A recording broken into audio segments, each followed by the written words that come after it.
the Young Black and Giving Back Institute officially started in 2014, after about 5 years of work that I was doing on my own, working with my peers. I wanted to bring attention to the young Black millennials. That was the trendy word, still is, but at the time, around giving and Black philanthropy. And I wanted folks to know that just because at the time we were in our 20s, that we were still giving and serving on boards and volunteering and doing all this great work, but no one really knew about it. So the organization, which started off as Friends of Ebonie, since the name, was really about sharing the news of what we were doing, the good news of what we were doing.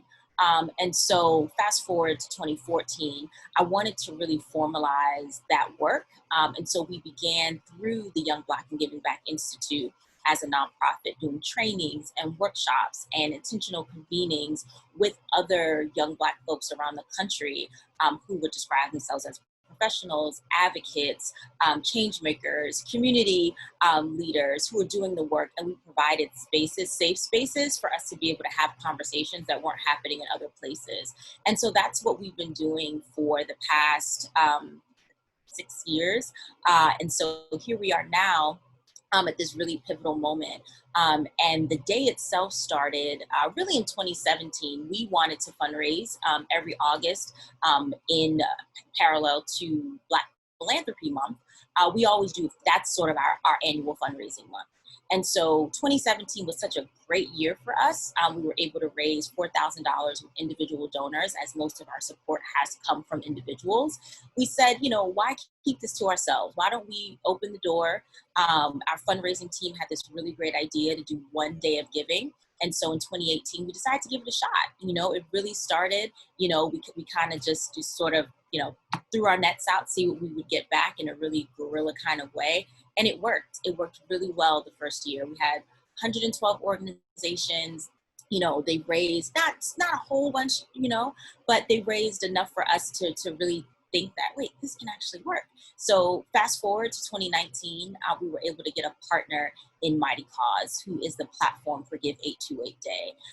And so they host the day for us on the platform for free, minus the fees that donors provide. But for us as an organization, we don't have to pay for it. And last year, organizations were able to raise almost $40,000. We had a little over, almost 200 organizations. And so we really started to feel the steam picking up with the help of partners. We have a community foundation who's still on board with us. We have a small Black business who is still supporting.